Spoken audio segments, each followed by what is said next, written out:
제네시스 GV80 쿠페 모델입니다. 이미 시승을 해서 내외관의 디테일을 영상에 표시해 드리는 링크를 타고 들어오셔서 자세하게 살펴보시면 될 것 같고요. 내외관 간단하게 살펴보고 낮주행, 밤주행의 느낌들을 한번 전해드려 볼게요. 기존 SUV 틀에서 뒤쪽을 쿠페형으로 변경을 했기 때문에 디자인이 좀 어색하지 않을까라고 생각을 했었는데 걱정을 좀 했거든요. 근데 막상 출시가 되고 또 실차를 보고 나니까 뒤에 꽤나 멋스럽게 어색하지 않게 고급진 느낌으로 잘 만든 것 같습니다. 휠 디자인도 날이 갈수록 좋은 모습을 보여주고 있는 것 같아요. 루프에서부터 떨어지는 라인이 참 예쁘고요. 면 발광 타입의 테일라이트를 갖추고 있다 보니까 그런 부분에서도 일반 모델하고는 차별화가 확실히 되는 것 같습니다. 특히 이 측면에서 봐도 이쁘지만 뒤쪽 정면으로 와가지고 보더라도 일반 SUV랑은 다른 스포티한 맛과 좀 세련된 느낌을 잘 표현해 주는 것 같아요. 위쪽에 스포일러도 두툼하게 잘 처리가 되어 있는데 한 가지 아쉬운 점은 카메라가 한쪽으로 치우쳐 있거든요. 여기 이렇게 있고 노출이 되어 있어서 뒤쪽에 와이퍼가 없는 상태에서 오염도 좀 되고요. 카메라가 안쪽 유리 안쪽에 있으면 훨씬 더 좀 보호도 되고 후방 시야를 선명하게 유지할 수 있을 것 같다는 생각이 듭니다. 스포일러는 꽤나 두툼하고 날렵하죠.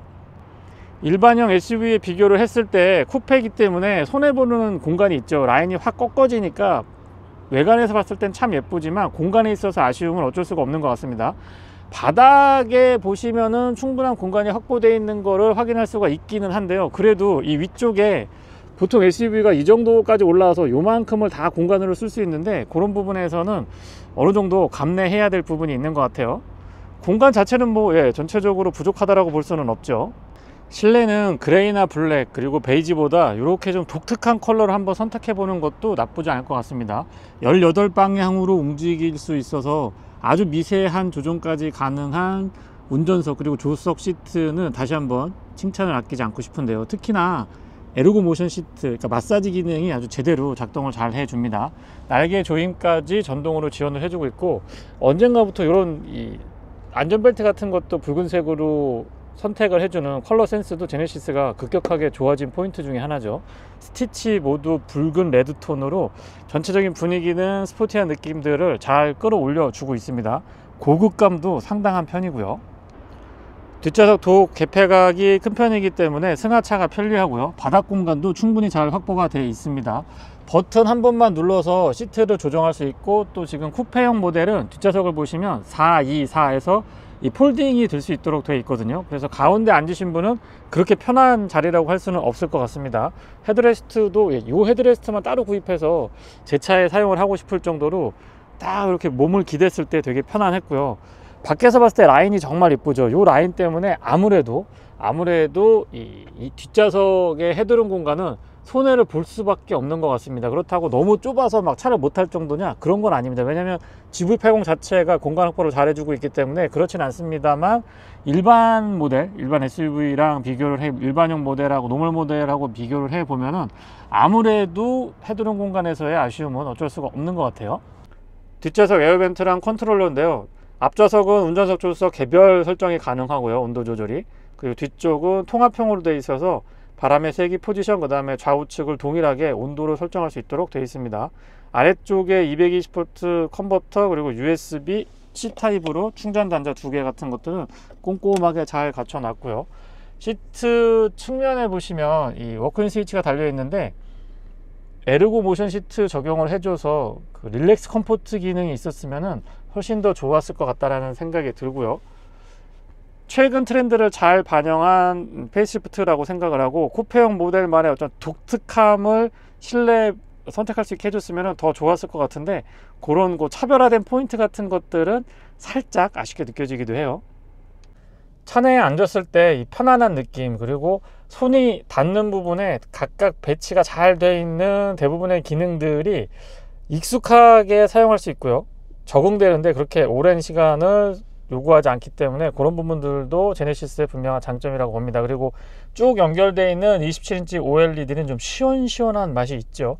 확실히 신차라는 느낌 다시 한번 강조가 되는 것 같습니다. 보기에도 직관적으로 볼 수 있으면서 조작했을 때의 반응 같은 것들도 참 잘 만들어져 있는데요. 공조장치 컨트롤, 열선하고 통풍 시트, 스티어링 휠의 열선 같은 것들도 사용하기 편리합니다. 아래쪽에 아래쪽에 스마트폰 무선 충전은 NFC 포함하고 있고요. 가끔 어떤 차량들 보면 NFC가 켜 있으면 스마트폰 충전이 안 되고 꺼야지 충전이 되고 뭐 이런 불편함이 있는데 제네시스에서는 그런 건 없고요. 충전 단자는 USB C타입으로 2개 갖춰 놓고 있습니다. 2개 다 비슷하게 돌리는 방식이라서 혼선이 조금 있었는데요. 신형으로 출시가 되면서 여기 이렇게 포인트를 딱딱 주고 있습니다. 각을 좀 주고 있어서 위쪽에 있는 컨트롤러랑 뒤쪽에 있는 기어 노브 컨트롤러랑은 차별화를 두고 있죠. 그리고 암레스트 상단에 열선이 들어가 있는데 이런 센스도 좋습니다. 실내에서 보여지는 시야, 앉았을 때의 운전석에 앉았을 때 시야 한번 보여드려 보고요. 그리고 아웃사이드 미러도 큼직해서 뒤쪽에 보여지는 시야가 좋습니다. 룸밀러는 일단 전자식으로 제가 셋업을 해 놨는데 이렇게 보면은 시정일과 일관된 이 뒤쪽 뷰를 확보하기 때문에 안전운전에 도움이 되고요. 거울로 전환을 했을 때에도 루프에서 뒤쪽 테일게이트 쪽으로 떨어지는 라인이 급격하고 유리가 그렇게 큰 편이 아니기 때문에 시야가 좋다라고 볼 수는 없습니다만 그래도 거울 자체의 기능에서는 아쉬움이 없습니다. 이 정도의 시야 확보되고요. 그래서 주행을 할 때 GV80 정도 되면 약간 크기에 대한 부담이 있기는 합니다. 그런데 시트 포지션이라든가 아니면 스티어링 휠 조작 그리고 편의 장비 같은 것들이 참 편안하게 위치하고 있기 때문에 실제 운행을 할 때는 그렇게까지 크기에 대한 부담이 많이 오는 것은 아닙니다. 승차감은 프리뷰 전자제어 서스펜션이 장착되어 있기 때문에 이렇게 과속방지 터 넘어보면 올라설 때랑 그리고 내려올 때의 이 매끈한 느낌이 좋은데요. 아무래도 가격대가 8천 후반, 9천만 원에서 1억 가까이 가기 때문에 가격을 감안해보면 후륜 조향하고 투챔버 에어 서스펜션이 탐나는 거는 분명합니다. 물론 이제 그런 장비들까지 모두 다 갖추게 되면 가격 경쟁력이 조금 떨어지지 않을까 우려되는 부분도 있긴 합니다만은 차량의 현 등급을 보면 아주 절묘하게 시장을 잘 파고 들어가 있는 것 같습니다.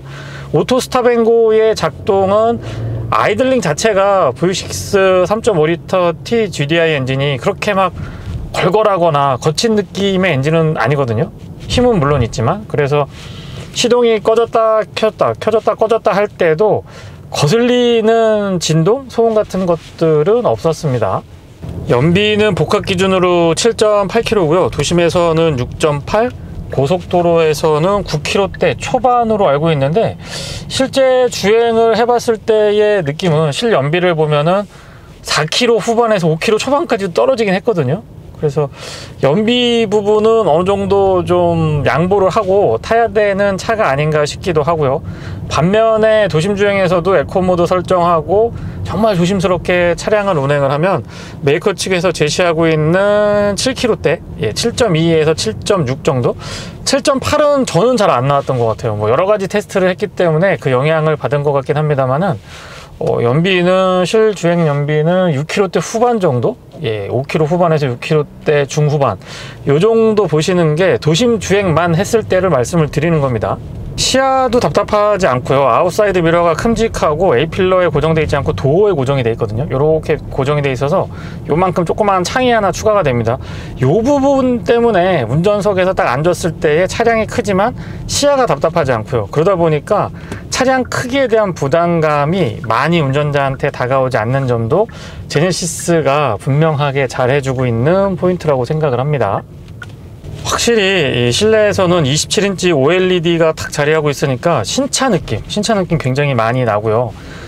전방 시야를 많이 뺏기지 않으면서 살짝 눈만 이렇게 살짝 시선만 살짝 옮기면 또렷하게 다양한 정보들을 읽을 수가 있기 때문에 그런 부분에서 안전운전에 도움이 되죠. 시트 자체도 편안하지만 에르고 모션 시트, 골반, 허리, 전신 이렇게 구분해서 이 마사지 기능을 사용할 수가 있는데 완전히 뭐 지압하듯이 꾹꾹꾹 눌러주는 건 아닙니다만 그래도 좀 지그시 이렇게 꾹꾹 눌러주는 이런 느낌이 나쁘지 않고요.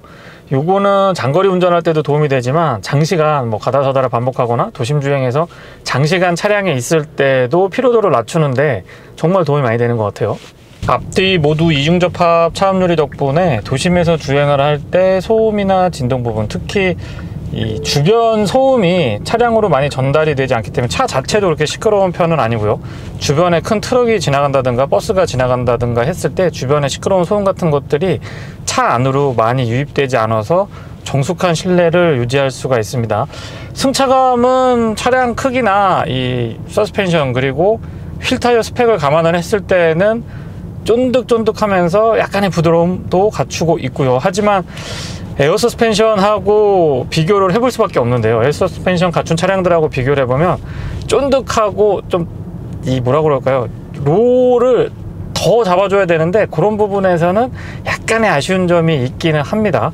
그렇다고 뭐 출렁출렁하거나 허리가 부담스러워 불편한 그런 승차감은 절대 아닌데요.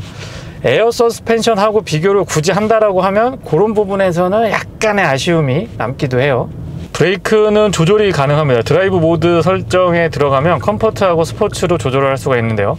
일단 컴포트로 설정해 놓고 주행을 할 때 브레이크를 조작함에 있어서의 어떤 부담감 같은 것들, 뭐가 밀린다거나 급격하게 브레이크를 밟았을 때의 반응이 좀 약간 불안하거나 불편한 느낌이 있다거나 이런 것도 없습니다. 그리고 스포츠 모드로 전환을 해서 풀 브레이킹 테스트를 여러 번 해봤는데요. 기본적으로 브레이크 세팅 자체도 담력 꾸준하게 꽉 잡아주기 때문에 어떤 신뢰감이나 뭔가 좀 믿을 수 있다 이런 느낌들을 전달해 줬지만 스포츠 드라이빙을 어느 정도까지, 그렇다고 뭐 완전히 서킷에 가서 뭐 달리는 그 정도에서도 풀로 지원을 해주고 전혀 아쉬운 점이 없다, 아낌없이 브레이킹 능력을 테스트해 볼 수 있다, 이 정도는 분명히 아닙니다만은 일상에서 그리고 조금은 스포티한 드라이빙을 가끔 즐기시는 분들한테 이 정도의 세팅이다라고 하면 저는 높은 점수를 줄 수 있을 것 같아요.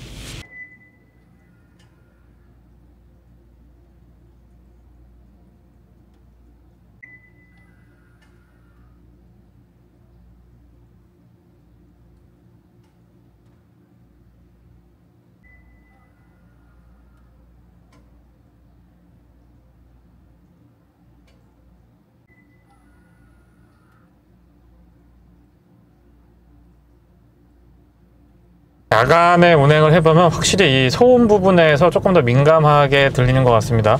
워낙에 조용한 차량이긴 합니다만은 낮에 주행을 할 때보다는 밤에 주행을 하면 상대적으로 풍절음이나 공명음보다는 노면에서 올라오는 소음이 조금 더 도드라지지 않나 싶은 생각이 드는데요. 물론 둘 다 뭐 낮에 타든 밤에 타든 굉장히 정숙한 차량이면 틀림없습니다. 그리고 풍절음이나 공명음, 노면에서 올라오는 소음에 대한 억제력이 굉장히 좋은 편인데 상대적으로 두 가지를 비교를 해봤을 때는 밤에 다시 들어보니까 노면에서 전달되는 소리가 조금 더 도드라지는 경향이 있다라는 말씀 드려봅니다.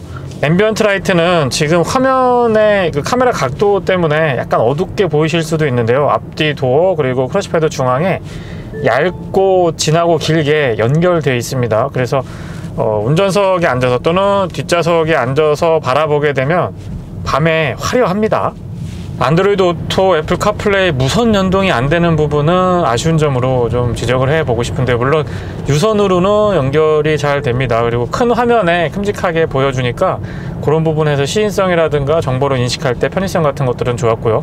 물론 현대자동차의 이 맵은 인터페이스도 편리하고 티팩 기능이라든가 뭐 길찾기 여러 가지 것들에 있어서 접근이 우수하죠. 그리고 국내 소비자분들의 선호도가 굉장히 높은 맵이기 때문에 이 자체로도 부족함은 없습니다. 음성 명령도 빠릿빠릿하게 인식률이 좋아서 불편함이 적었고요. 단지 최근 트렌드죠. 스마트폰의 앱과 무선 연동하는 부분이 안 돼서 그 부분은 좀 아쉬워요.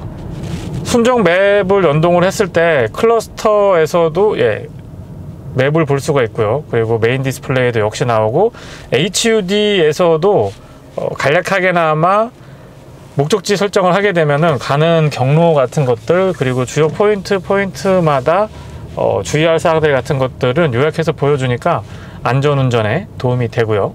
LA 방식의 LED 헤드램프는 야간 시야가 매우 밝은 편인데요. 지금 보시는 것처럼 주변 광량을 인식을 해서 상향하고 하향을 자동으로 조절을 해주는데 운전석 조수석을 각각 개별 컨트롤 해줍니다.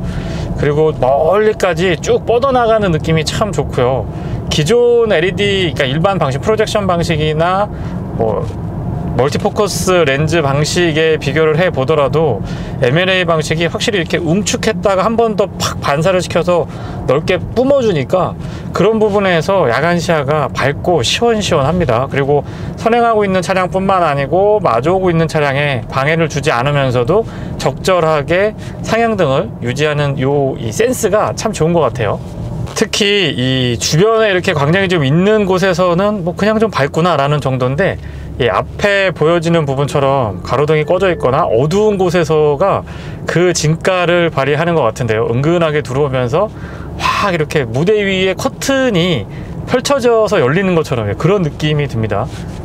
야간 시야는 정말 좋고요.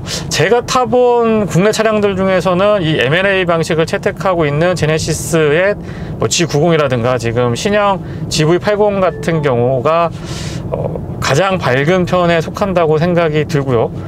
유럽에서 나온 생산된 차량들하고 견줘보더라도 이 헤드램프에 있어서는 아마 세 손가락 안에는 들어갈 정도로 반응 속도, 그 다음에 비춰지는 어떤 각도 같은 것들, 그리고 실제 운전자가 느끼는 이 시야의 밝기 같은 그런 부분이 전반적으로 매우 우수한 편이죠. 사운드 시스템도 한번 들어볼까요?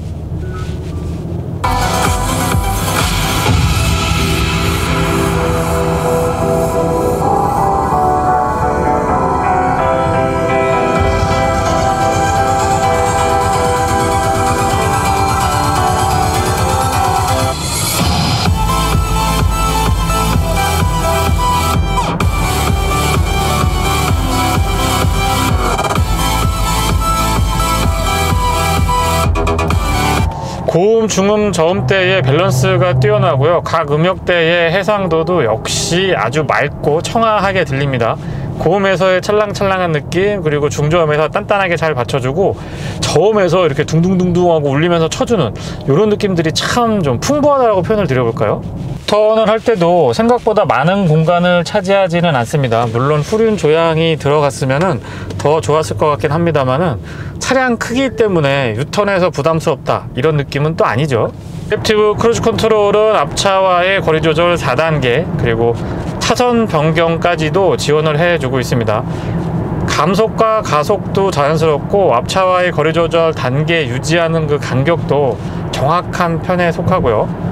코너링에서의 안정감도 좋은 편인데요. 기본적으로 셰시의 세팅이라든가 서스펜션의 매칭 같은 것들이 기존 국산 차량은 좀 다른 것 같습니다. 물론 이제 그만큼의 비용을 들여야지 이 차를 소유할 수 있는 건 분명하지만 그 가치에 있어서는 저는 크게 떨어지지 않는다고 생각을 합니다. 스티어링 휠의 반응은 가벼운 쪽보다는 약간 무게감이 있는 묵직한 느낌이 들어서 안정감으로 연결이 되고요.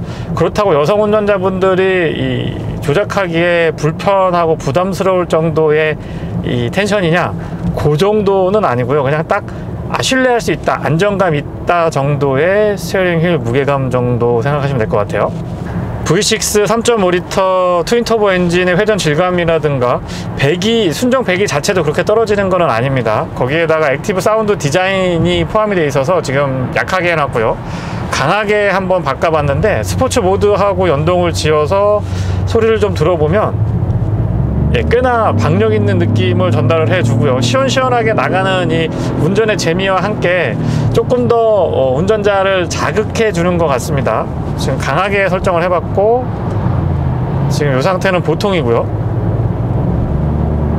그리고 약하게, 보통하고 약하게는 크게 차이를 못 느끼겠고 강하게 하고 약하게 이 두 가지는 그 차이가 극명한 것 같습니다.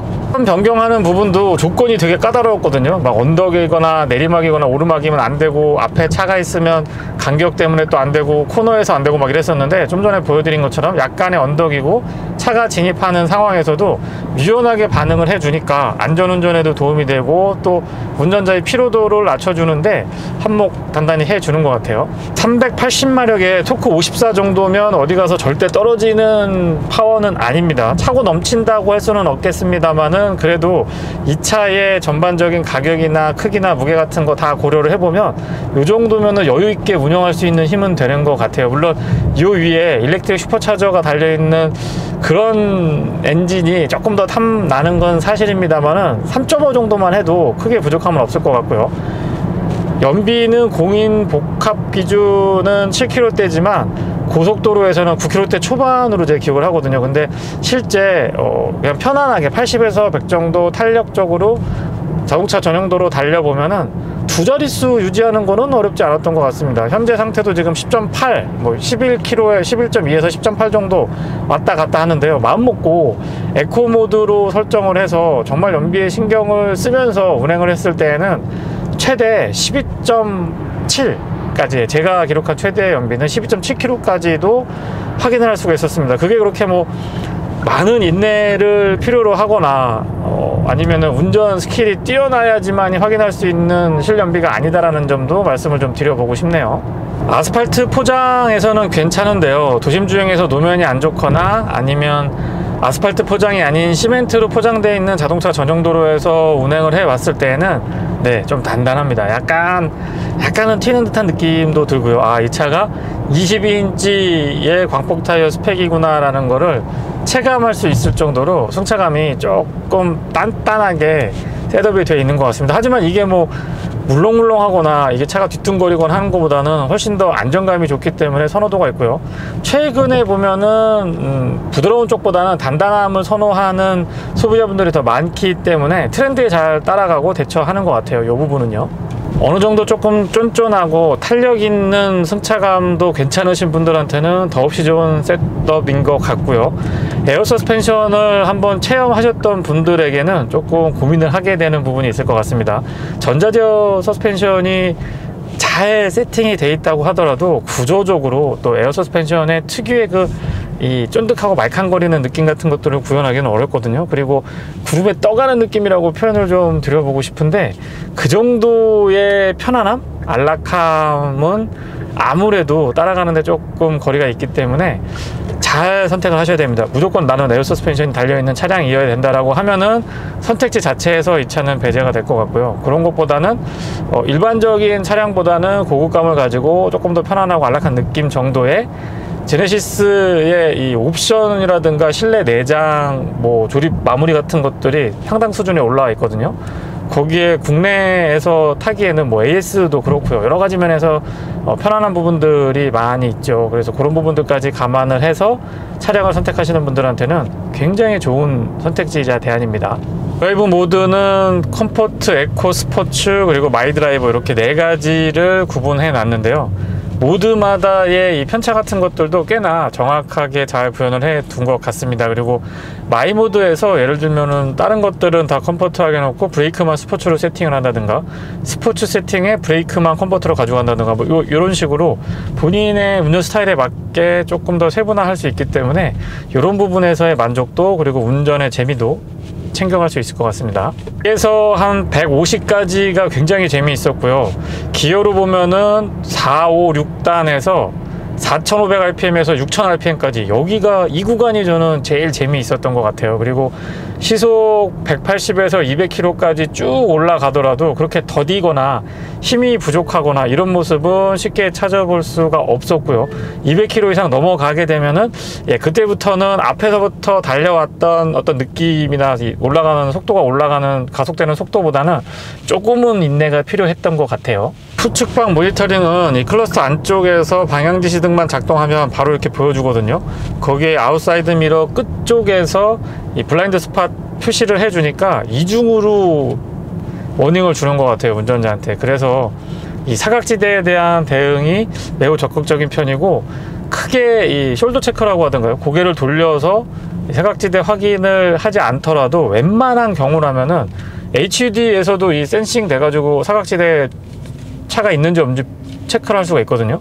그래서 전방위적으로 좀 적극적인 ADAS가 포함이 되어 있으니까는 안전운전에 확실히 도움이 되는 것 같습니다. 네, 이상 GV80 쿠페 모델의 시승기였습니다. 고맙습니다.